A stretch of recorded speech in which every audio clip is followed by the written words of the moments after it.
Ok, muy buenas noches para todos y para todas. Damos inicio a nuestra clase de esta noche con un mínimo de 12 compañeros que han ingresado.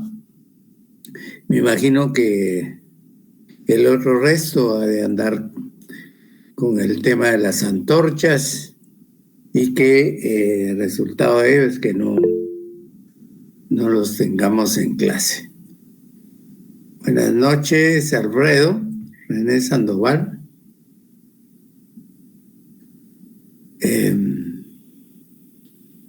Pero iniciamos. En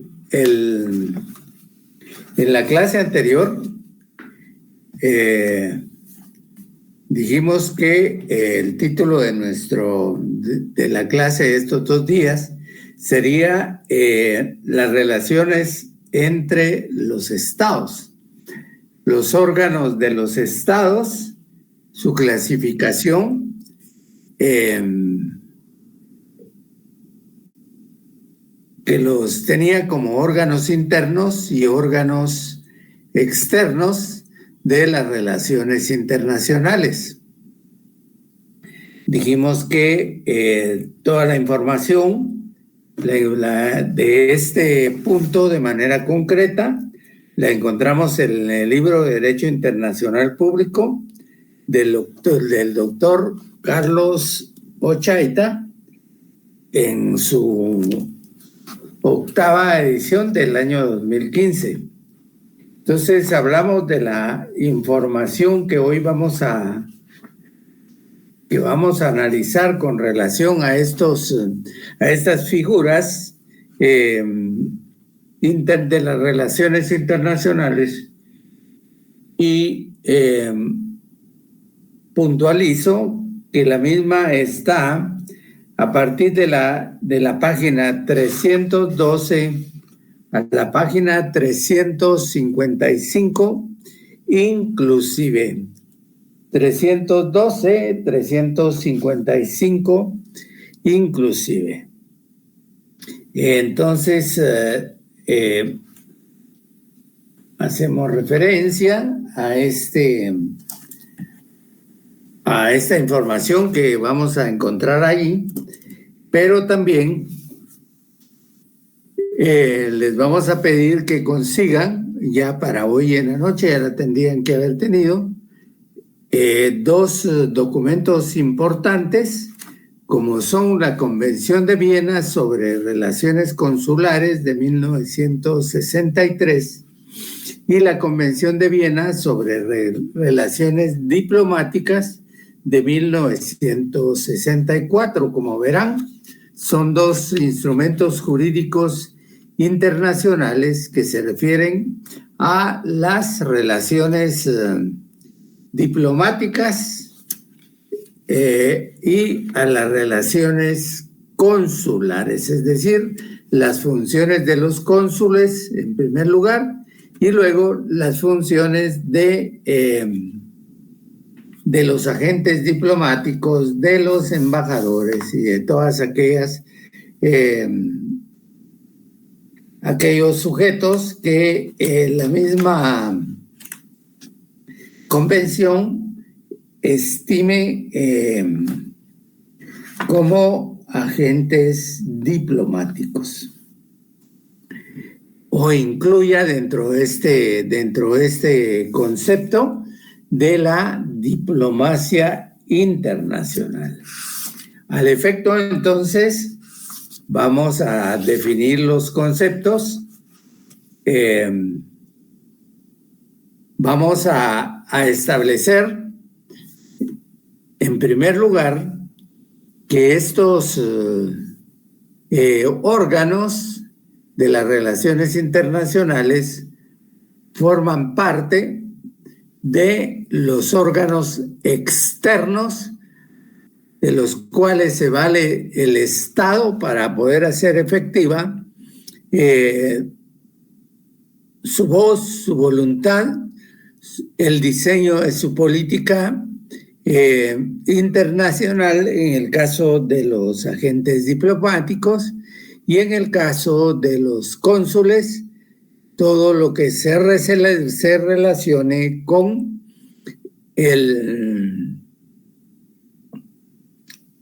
la atención que deban a los connacionales que se encuentran en los lugares en donde ellos están ejerciendo sus funciones como tales.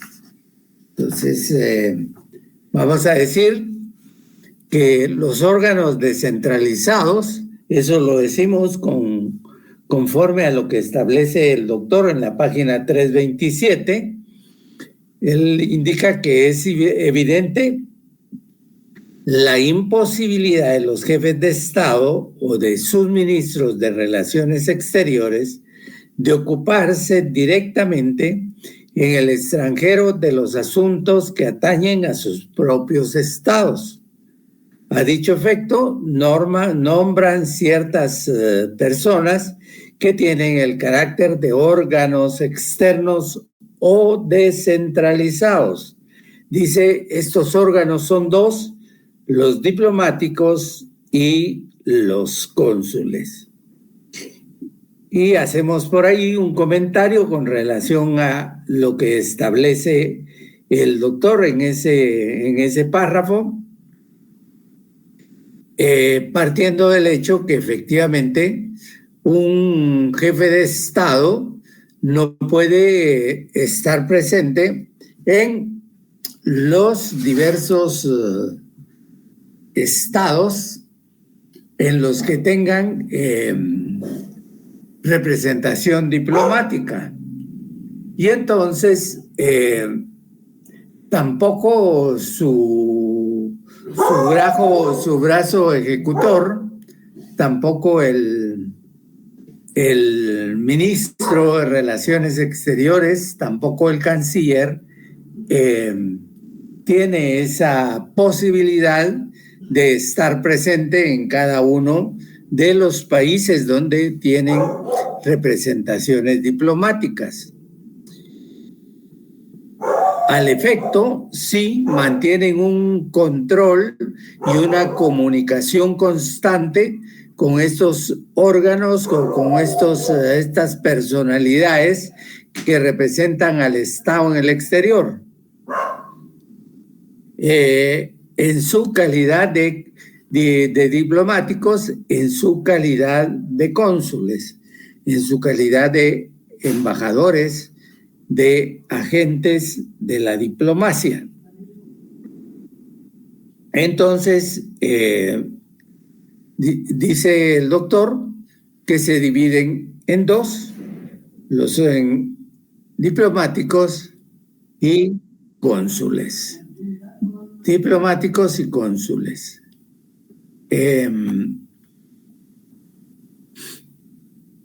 Les decía que mantienen un control bastante directo con relación a las embajadas para establecer los roles que las mismas están jugando dentro de los estados, y que como jefes de gobierno tienen disposiciones en momentos determinados de llamar a consulta a sus propios diplomáticos para ver qué es lo que acaece con situaciones determinadas. Pensemos y pongamos como un ejemplo triado el caso de México y el Ecuador, en donde se produjo una invasión al territorio, una violación al territorio, a la inmunidad diplomática por parte del Estado ecuatoriano, de autoridades y agentes de ese estado, y donde extrajeron a una persona que estaba en función de asilado, toda vez que México ya lo consideraba, ya le había otorgado esa calidad. Sin embargo, en el Ecuador no le habían dado el salvoconducto para que pudiera partir hacia la Ciudad de México y lograr su protección de la persecución del gobierno ecuatoriano. ¿Qué fue lo que sucedió ahí? Entonces, al respecto, el gobierno de México llama a su embajador en dicha sede, en dicho lugar, para que dé una explicación de qué fue lo que sucedió y se pueda sentar la protesta y hacer todo el trámite necesario para poder deducir responsabilidades al Estado agresor. Entonces vemos ahí que son los jefes de Estado los que asumen una responsabilidad y un conocimiento de lo que pueda pasar en sus respectivas embajadas o en sus respectivos consulados o en sus residencias diplomáticas. En mucho es prohibido, de conformidad con la Convención de Viena sobre Relaciones Diplomáticas, que los cónsules y los embajadores asuman acciones de carácter político interno dentro del Estado donde ejercen funciones. Sin embargo, la práctica nos da a conocer que lamentablemente, muchos de los embajadores llevan una función de carácter político y en determinados momentos ocasionan problemas hacia su propio Estado al intervenir de forma directa, al intervenir a través de declaraciones que molesten al Estado receptor.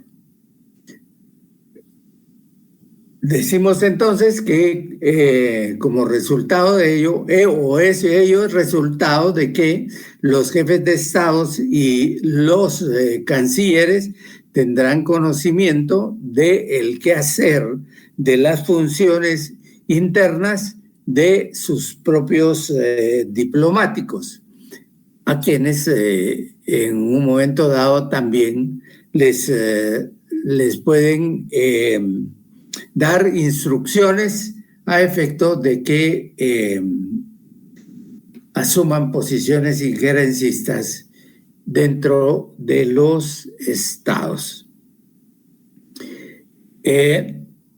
Dice entonces que los órganos diplomáticos o agentes diplomáticos son elementos externos de las relaciones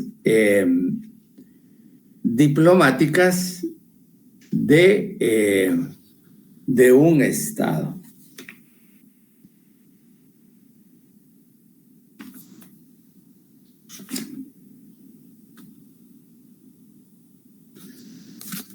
En el artículo 14,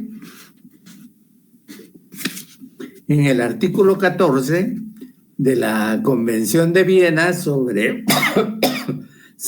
relaciones diplomáticas del 18 de abril de 1961, nos dice que los jefes de misión se dividen en tres: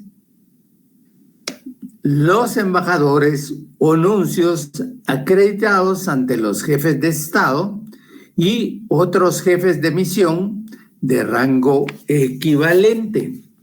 Es decir, hace una clasificación acá la convención que de alguna manera refleja o recoge el planteamiento que se hace en 1800 en el Congreso de Relaciones Diplomáticas de 1815, en donde se hace una clasificación de estos mismos órganos diplomáticos.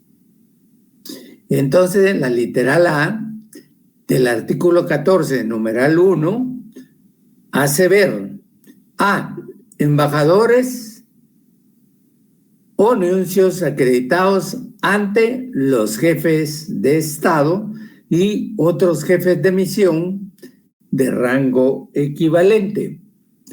¿Qué significa? Que estos embajadores, estos nuncios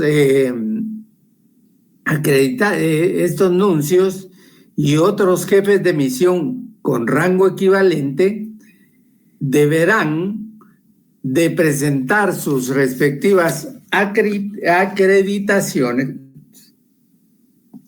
ante el jefe de Estado, ante el presidente, ante quien asuma la representación del Estado y quien tenga como función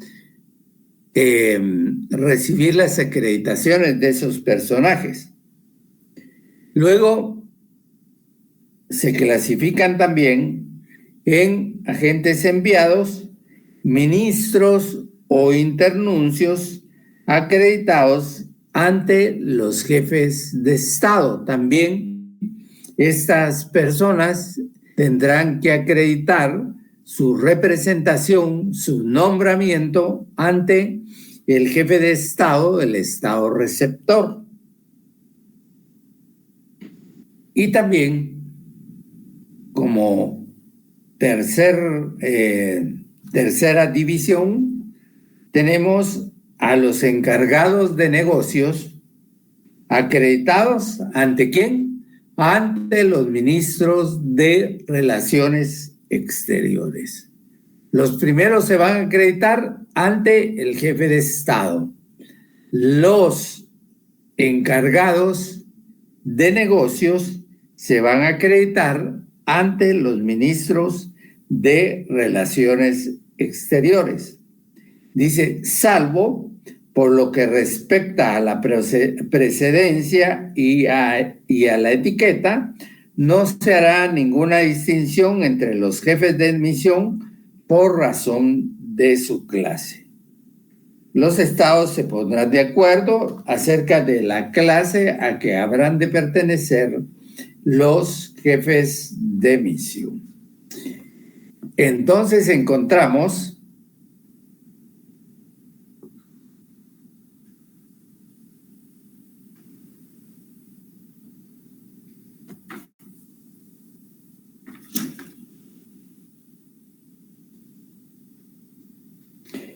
en el artículo 2 de esta convención, que estamos haciendo referencia, establece que el establecimiento de relaciones diplomáticas entre estados y el envío de misiones diplomáticas permanentes se efectúa por consentimiento mutuo, es decir, hay una voluntad en dos vías entre el estado acreditante y el estado receptor. Y el artículo 3 define las funciones fundamentales del jefe de misión o de la misión diplomática. También el artículo 4 de esta convención, por favor, la buscan, la leen, la estudian, porque esto es motivo de examen. El estado acreditante deberá asegurarse de que la persona que se proponga acreditar como jefe de la misión ante el estado receptor ha obtenido el consentimiento de ese estado.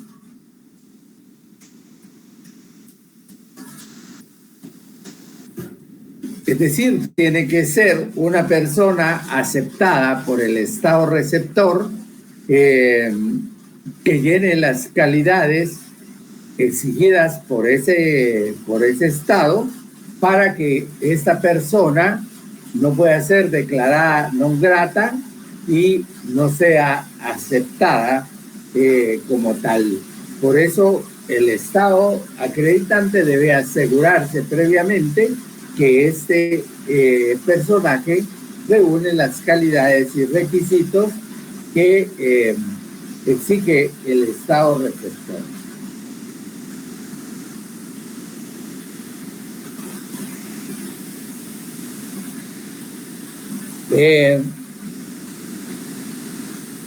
Dice que todo lo referente, dice el doctor, que todo lo referente a los órganos diplomáticos o agentes diplomáticos se rige hoy en día, además del derecho consuetudinario internacional, que en este campo es bastante rico, por lo dispuesto en la Convención de Viena sobre relaciones, privilegios e inmunidades diplomáticas, firmada en Viena el 18 de abril de 1961, vigente desde el 24 de abril de 1967, aprobado en Guatemala por el Consejo de Ministros por decreto ley número 103 el 5 de septiembre de 1963 y ratificada por Guatemala el 17 de noviembre de 1963. ¿Qué podemos destacar de ese párrafo que les acabo de leer?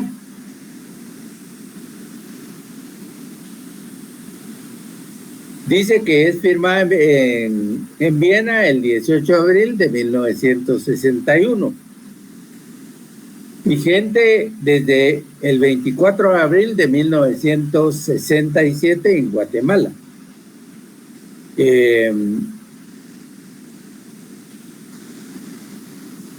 Aprobado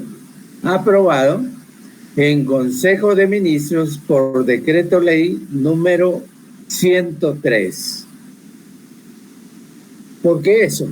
¿Por qué decreto ley? Les pregunto.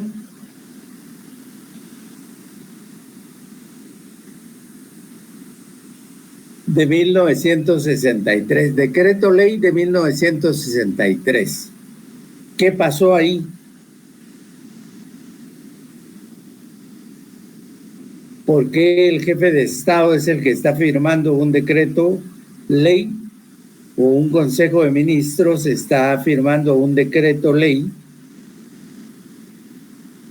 en el año de 1963?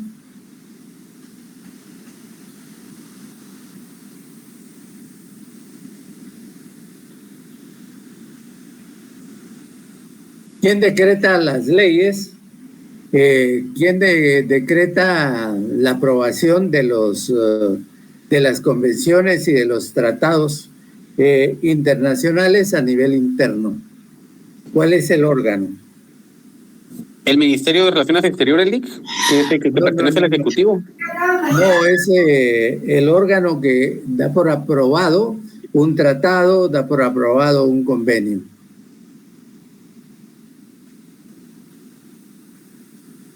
¿Cuál es el órgano que legisla?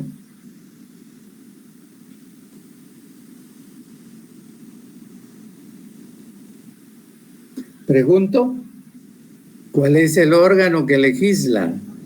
Congreso. Legislativo, licenciado. ¿Qué manda? Es el organismo legislativo, en este caso. El organismo, ¿cuál es el organismo que legisla? El organismo legislativo. ¿Cómo se denominan a las resoluciones, al conjunto normativo que emana de ese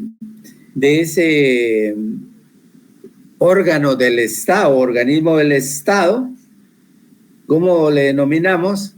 Decreto legislativo del Congreso de la República.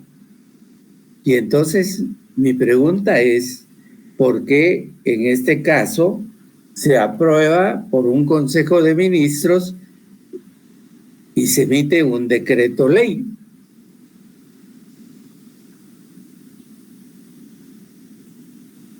En el año de 1963, quizás muchos de ustedes no habían nacido, o la mayoría, Y ustedes no habían nacido, pero les pregunto, según los conocimientos de historia que puedan tener con relación a la historia de Guatemala, en ese año hubo un golpe de Estado, dice uno de los compañeros. Y entonces,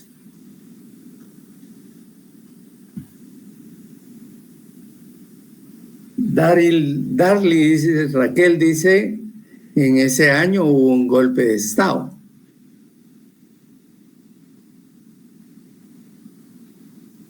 Y con ese golpe de Estado se abolió la constitución política, se abolieron los otros organismos, por lo menos Congreso de la República, y las funciones de legislación las asume el jefe de gobierno, el jefe de Estado.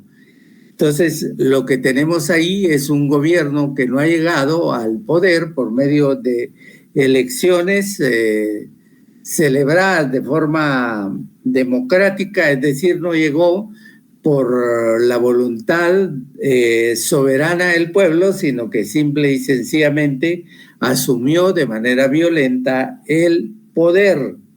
Y en ese sentido violentó todo el ordenamiento jurídico y por esa razón se le considera gobierno de facto que va a gobernar por medio de decretos, leyes, no decretos legislativos, porque no van a emanar de un órgano o del órgano político del Estado, sino que más bien del Ejecutivo, que concentra en sí todos los poderes.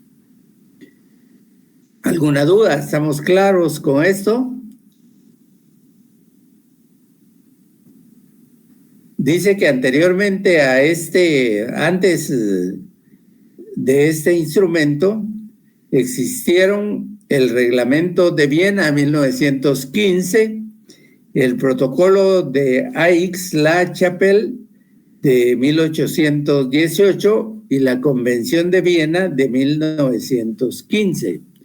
Convención sobre funcionarios diplomáticos de La Habana de 1928, eso es bien importante, y a eso debemos añadir los instrumentos que cada estado ha aprobado para su reglamento interno y para ser operativo el Instrumento General de Viena.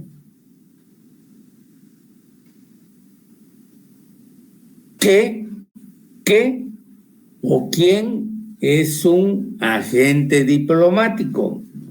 Dice el doctor. Dice en la página 328, ¿tienen ustedes el libro a mano?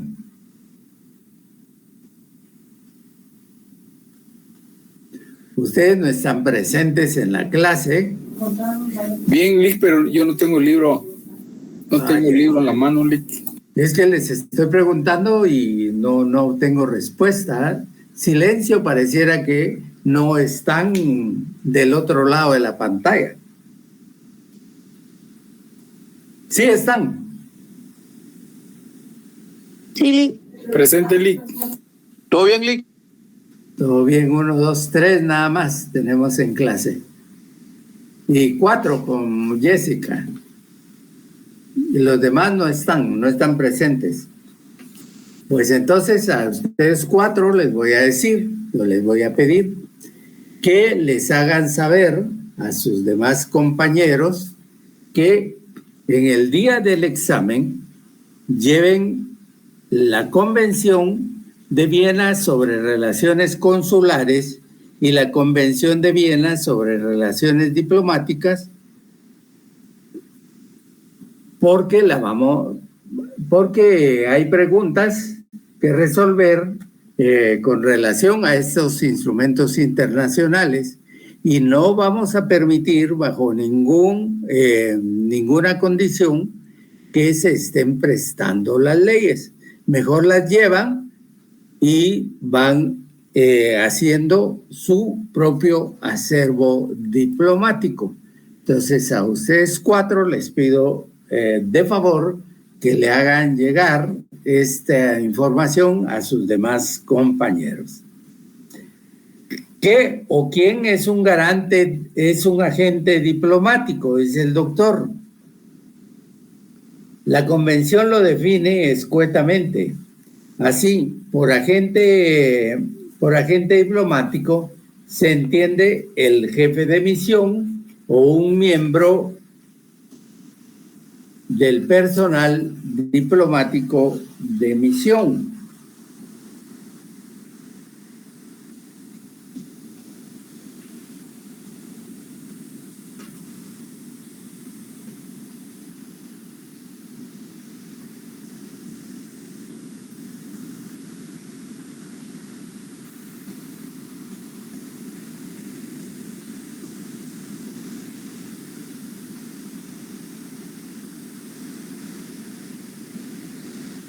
Si me quedo sin comunicación, trataré de comunicarme siempre, de reintentar la comunicación, porque acá hay mucha tempestad y se va la luz. Y al irse la luz también, con ella parte el internet. Entonces dice el doctor que el jefe de misión está definido en la Convención de Viena como un agente diplomático. Se entiende el jefe de misión o un miembro del personal diplomático de la misión. Aclarando la definición anterior, define jefe de misión como la persona encargada por el Estado acreditante de actuar con carácter de tal, y a miembro del personal diplomático como los miembros del personal de misión que posean la calidad de diplomáticos. Y efectivamente, en el artículo primero, en la literal A de la convención, nos indica que por jefe de misión se entiende la persona encargada por el Estado acreditante de actuar con carácter de tal. Dice, por miembros de la misión se entiende el jefe de la misión y los miembros del personal de la misión. Por miembros del personal de la misión va aclarando o tratando de ampliar o de despejar y hacer más comprensible su planteamiento. Entonces dice, se entiende los miembros del personal diplomático, del personal administrativo y técnico y del personal de servicio de la misión. Es decir, serán todas las personas que desempeñen funciones dentro de esa misión diplomática. Y por miembro, dice, del personal diplomático se entiende los miembros del personal de la misión que posean la calidad de diplomático. En la literal E nos indica agente diplomático, se entiende el jefe de la misión o un miembro del personal diplomático de la misión.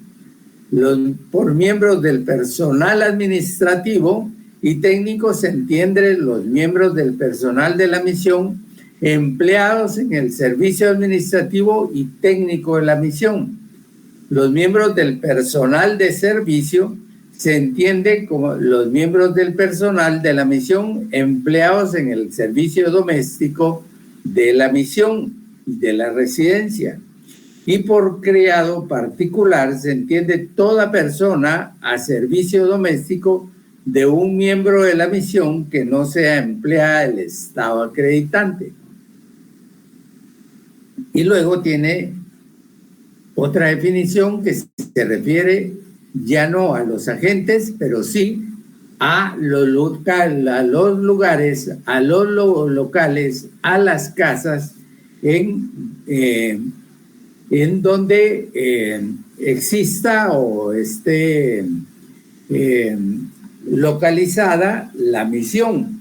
Dice, locales de la misión se entiende los edificios o las partes de los edificios, sea cual fuera su propietario, utilizados para las finalidades de la misión, incluyendo la residencia del jefe de la misión, así como el terreno destinado al servicio de esos edificios o de parte de ellos. También los locales de la misión son importantes porque hasta a este lugar se extiende la territorialidad del Estado, la extraterritorialidad del Estado que llega y conserva y protege a sus propias misiones diplomáticas, a sus propios locales en donde funcione la misión. El establecimiento de relaciones diplomáticas entre Estados y el envío de misiones diplomáticas permanentes, les decía, se efectúa por mutuo consentimiento. Dice, entonces, tenemos que,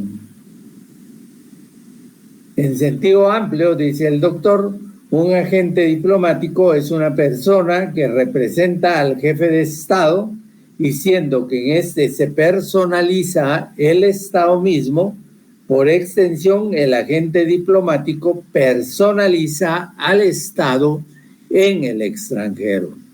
Son representantes, son enviados por un jefe de Estado que representa al Estado nacional, al Estado soberano, y en consecuencia sus delegados, sus embajadores, sus agentes diplomáticos representarán la voluntad, representarán el pensamiento, las direcciones, las directrices del Estado que envía.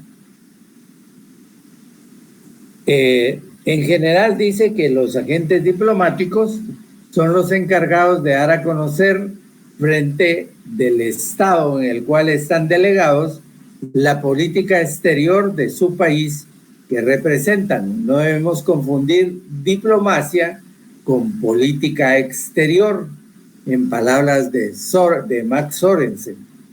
La diplomacia es el instrumento mediante el cual, dice, se lleva a cabo la política exterior.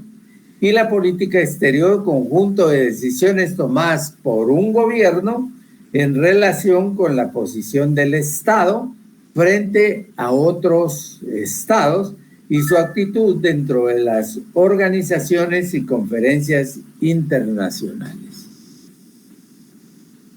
Ya hablamos entonces quién es un jefe de un jefe de misión, quién es un embajador, quién es ante quién se acredita, quién es un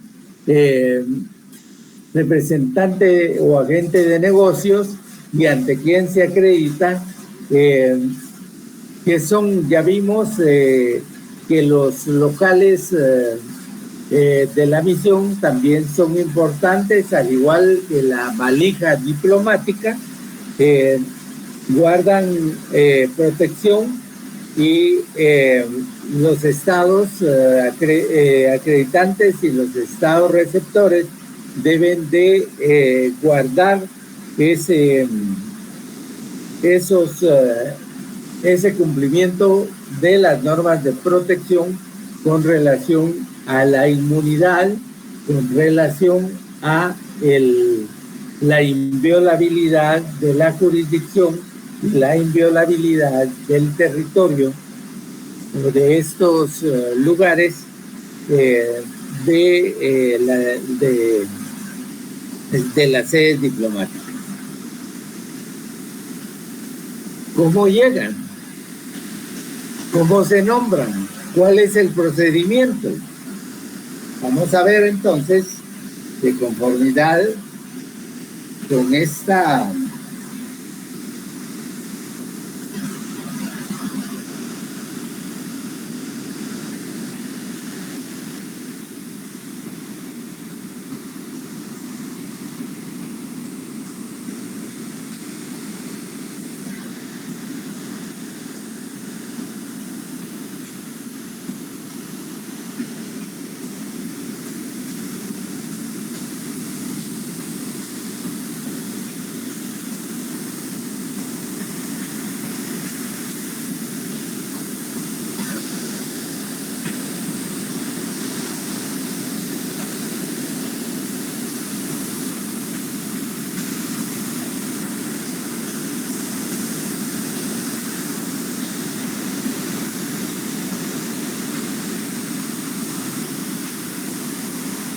Vamos a ver, dice el doctor que todo Estado tiene el derecho de nombrar a agentes diplomáticos ante aquellos estados con quienes mantiene relaciones diplomáticas, pero no tiene ninguna obligación de hacerlo. Tiene obligación de recibirlos en su propio territorio cuando sean enviados por otros estados, pero no tiene obligación de aceptar a determinada persona como jefe de misión, de ahí que previo a nombrar a un jefe de misión se consulta al estado al cual se le va a enviar para informarse si es grato o no, aceptable y bienvenido, y es lo que se conoce como obtener el placer. Apunte bien ese concepto, el placer, P-L-A-C-E-T, placer. Y ese placer es una manifestación expresa de aceptación de una determinada persona, es decir, de un agente diplomático. Dice que en el artículo 4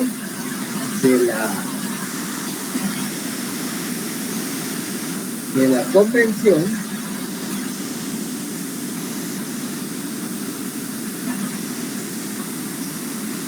nos indica al respecto, dice que el Estado acreditante deberá asegurarse de que la persona que se proponga acreditar como jefe de misión ante el Estado receptor no ha obtenido el asentimiento de ese Estado.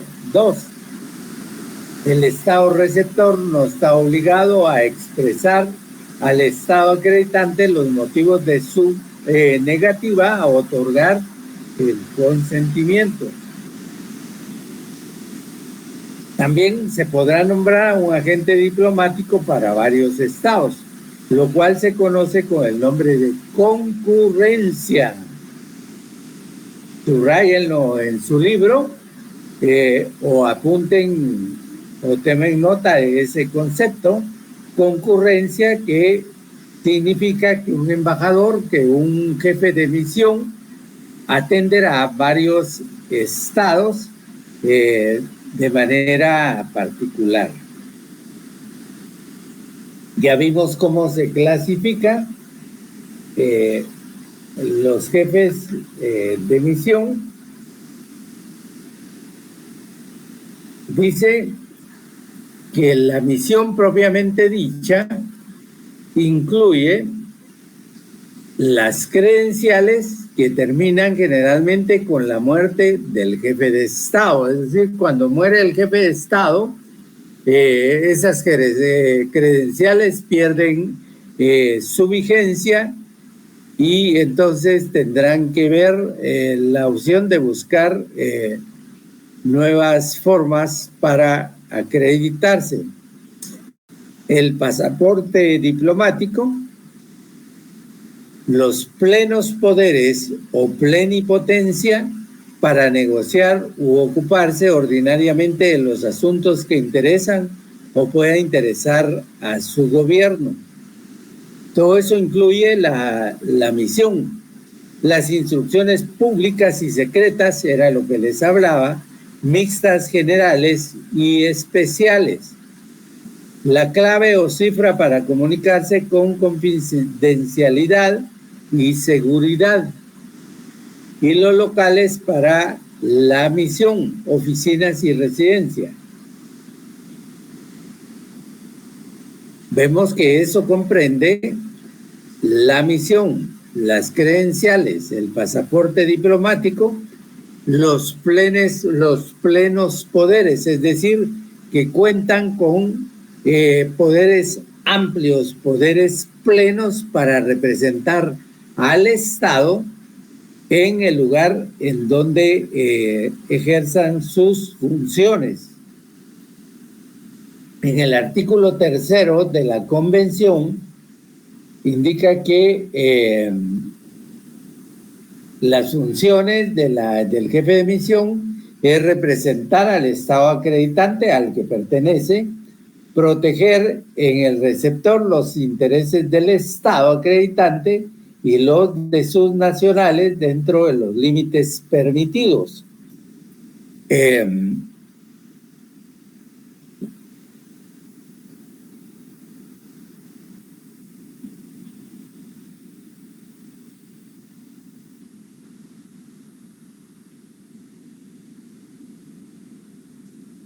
Dentro de los límites permitidos, negociar con el gobierno receptor, enterarse por todos los medios lícitos de las condiciones y evolución de los acontecimientos en el Estado receptor e informar al gobierno del Estado acreditante, fomentar las relaciones amistosas y desarrollar las relaciones económicas, culturales y científicas entre el Estado acreditante y el Estado receptor.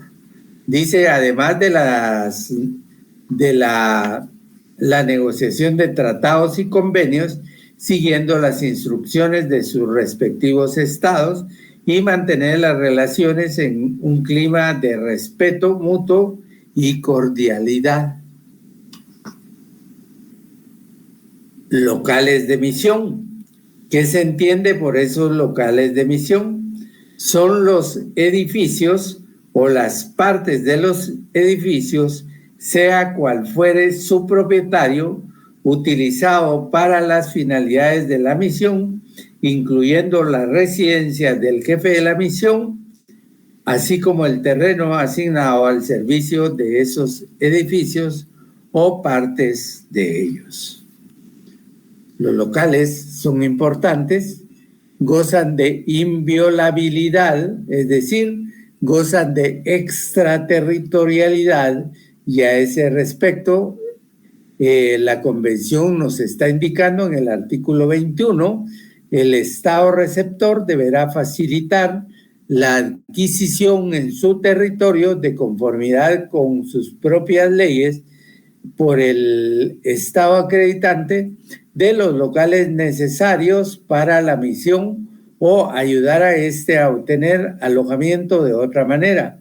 Cuando sea necesario, ayudará también a las misiones a obtener alojamiento adecuado para sus miembros.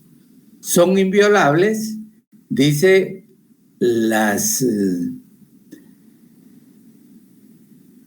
los agentes del Estado receptor no pueden entrar en ellos sin el consentimiento del jefe de la misión.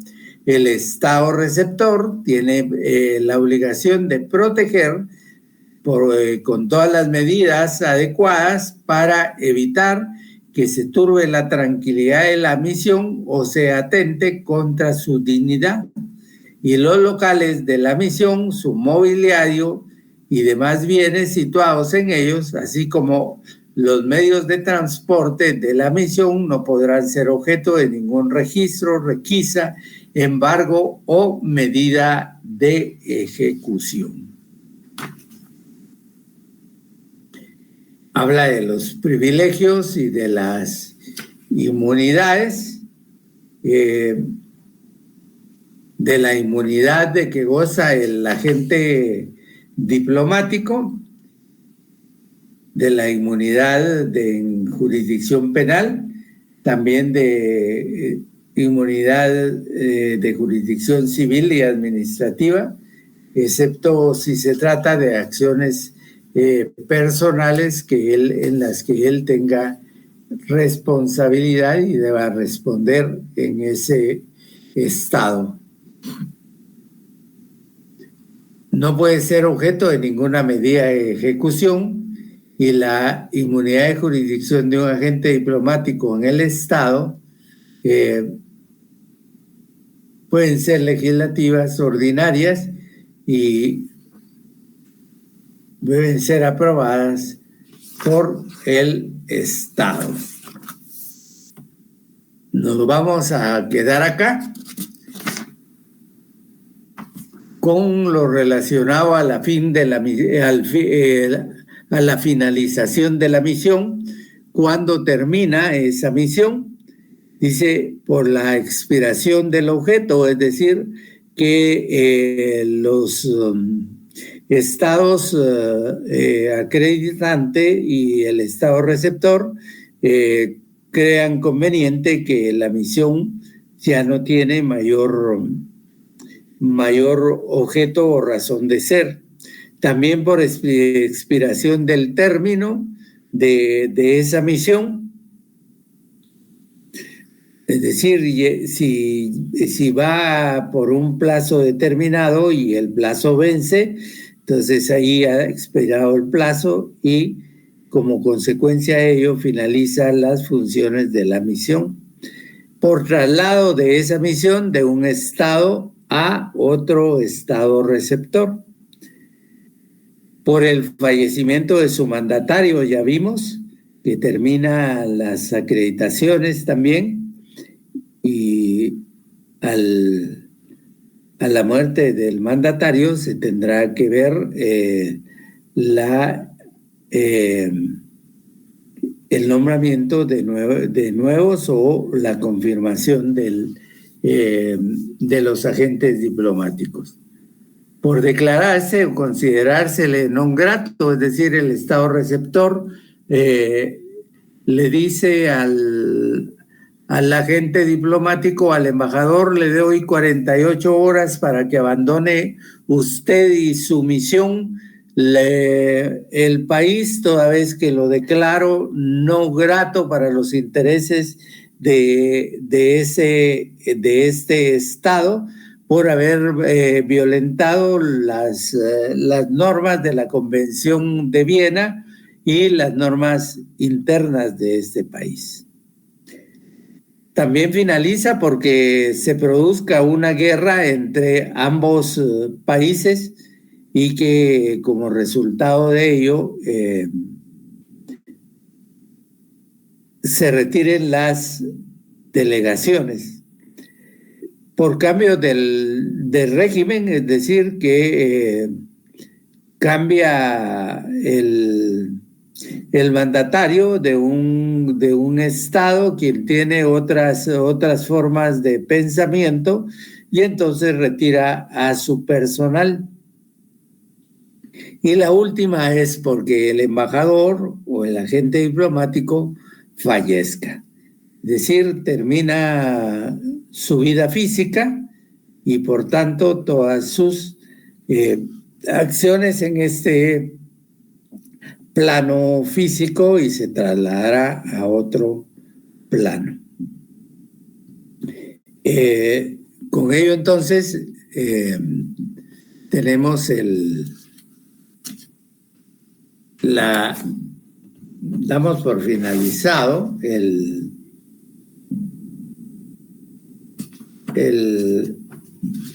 lo relacionado a los agentes diplomáticos como órganos descentralizados externos del Estado que realizan sus funciones en otro Estado receptor, representando siempre a el Estado que envía. ¿De qué página a qué página vamos a leer? De la 312